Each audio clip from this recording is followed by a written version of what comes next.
I was doing a separate article with Crimson about the history of stepsing, and I was going through all these old Samford photos and stuff, and I started wondering, like, when did the Sons of Light start? So I was pulling up old Crimsons, right, and just flipping through and waiting for a mention of the Sons of Light, and we could track it as far back as about 2010, when they had their first ever real prank that was covered, which was the flamingo in the lawn prank, which is probably my favorite they've ever done, even though I didn't get to see it.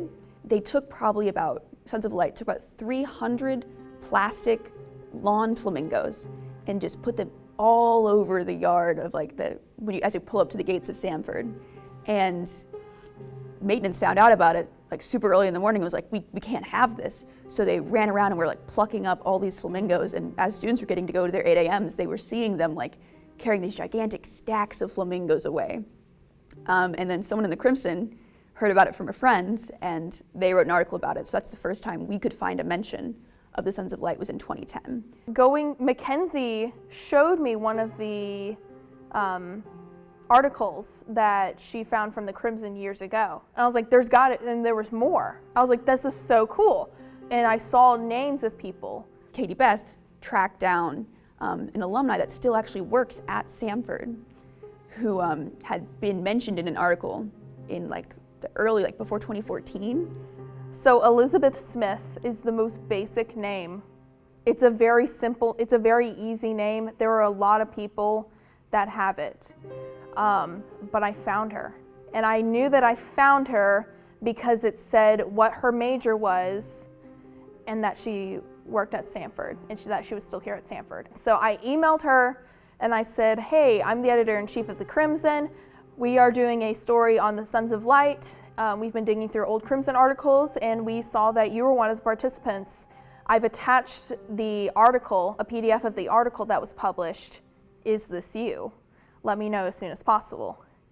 And I waited a little bit, and I think it was like a couple hours later I got a response from her, and she was like, this is correct. And she was very impressed that I was able to find her because, like she said, it was such a basic name. So we set up a date and time. I texted Mackenzie. I'm like, I found her. She's willing to talk to us.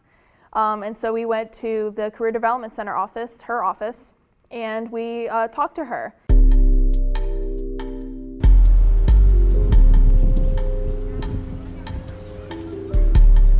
Okay, so yeah, we kind of want to just get your, first of all, like what did you, when you were a student here, how did you first come to know of the Sons of Light? They did Valentine's roses for, I think it was the freshman girls, and so we all got one when we were in Vail. That was the first experience we had with them, and then I don't remember if we really knew anything about them my freshman year, which would have been 2011, 2012, but then when I was a sophomore, more rumors started coming up of like people I knew who might be in it, and that was way more important to everyone than what they were actually doing. It was trying to figure out who was in the group, and they started doing little things around campus like scavenger hunts and stuff like that. So you talked about like trying to figure out who they were. How did you ever get close to figuring out who? Yeah, I did. You don't have to tell names or anything, just like what was it like, you know? I know of 2 people confidently, 100% who were in it, and have a few guesses around others. Back in the day, that was everyone's assumption. It was kind of like the popular independent guys, and this was almost like their own secret little fraternity. Popular and like dudes aplenty. I found out by accident 2 of them who were in it and swore that I would never tell anyone who they were. How did you find by accident? One of them accidentally told me, Oh. and then another member came to me later and implored me not to tell anyone, thus outing himself as a member. Oh, okay. And that was never an intention of mine. It was happy enough to know someone who was in it and to have some suspicions confirmed. You participated in one of the scavenger hunts, and you were actually a winner of one of those. Can you tell us what the whole scavenger hunt and stuff, and you looking and everything? Yeah, it was really intense. I actually went over to some friend's house last night who also participated in it, and we were all reminiscing about how kind of scary it was. I hope that they've toned that down a little bit, because I think that might have turned some people off of them. Our senior year, they didn't do much, because junior year, they went really hard with the scavenger hunt. It was around Easter, because it was a big campus-wide Easter egg hunt. Mm-hmm. They had these little wooden coins made that had their little Sons of Light emblem on them, and they put them in Easter eggs and hid them. I mean, when I say all over campus, I mean we found some on the lakeshore. They were at the periphery of campus. They were everywhere. They were hiding things like on the roof of Reed Chapel. Some of us climbed out a window to get on the roof. Like, that's how intense it was getting. They were hiding them in dangerous places, and they were tweeting out clues of where to find, I think, bigger caches of them, perhaps. It got really intense because there were so many groups of people doing it, and a lot of us were all friends, and a lot of us got into a lot of arguments about it, and that's how we ended up in the end. Several of us had a lot of coins, but we were also upset with how we had treated each other that entire week, because we were so cutthroat about winning that we decided to pool all of our coins and ask them to donate the money to charity instead. And I don't remember if we actually ever heard from them. I don't know if they ever did it. And then they took us all into Reed Chapel, and they all had their cloaks on and their masks, and there were candles, and it was very spooky. And they had picked people one by one to come up, and they would hand them something to read out loud, so we wouldn't figure out by their voice whoever it was. And they read the instructions and called out the winners, and then they left. And they basically said, here are the last bit of instructions, do with them what you will, we're out. And they left and told us not to follow them, and so we all sat around, and that's when we all got together and pooled our coins together. But it was very cryptic, and the clues they weren't easy. I remember we would spend days on them, all losing sleep and running all over campus trying to solve them and figuring it out, and it was exhausting. It was a great source of camaraderie when we were here, because everyone's so competitive at this school. I mean, it's perfect for this kind of campus.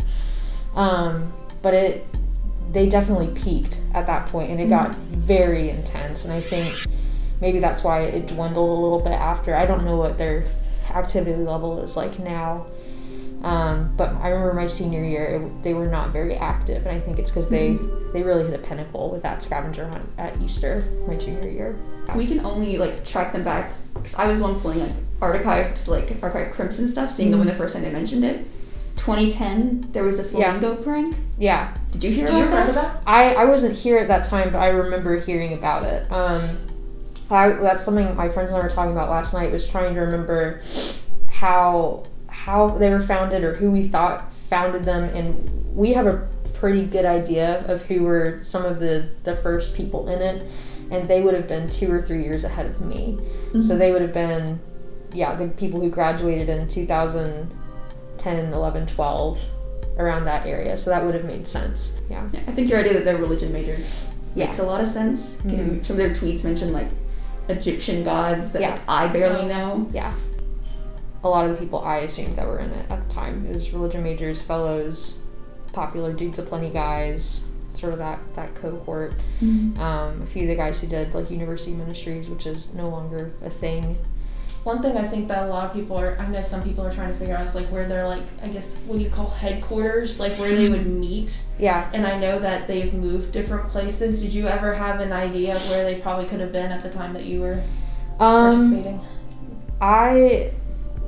When I was here, I thought a lot of the university ministry guys were in it, and at the time we had an office, the UM office. I think I don't know if it's probably run by OSL now, in that the back corner of Burns on the first floor.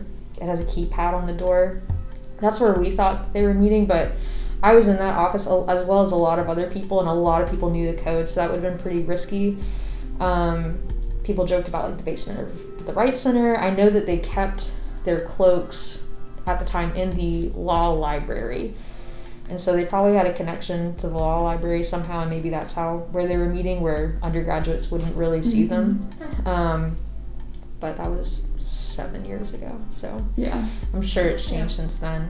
I don't know how prevalent they are now, but it was, kind of not a constant conversation, but something that came up often, and people joked about it often. And when you're doing all-nighters going back and forth from the library, sometimes you'd see them in cloaks and masks randomly somewhere on campus, and they'd flee into the bushes, and So you say it's a pretty big part of your Samford experience, or?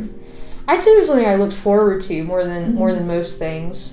I think how sparse it was definitely played a role in how much we cared, like how much we would sell out to a stupid scavenger hunt that would turn friends against each other, because you never knew when they were going to pop up. I remember when they tweeted the first clue. None of us knew they were doing anything, but all of us followed them on Twitter and had alerts set, and it would be radio silence for a year, and then suddenly they tweeted out that first clue, and it was just like, grab your partners, we're going. And me and my 2 best friends, we formed a trio, and everyone split into little pockets of groups, and it was chaos. It was absolute chaos.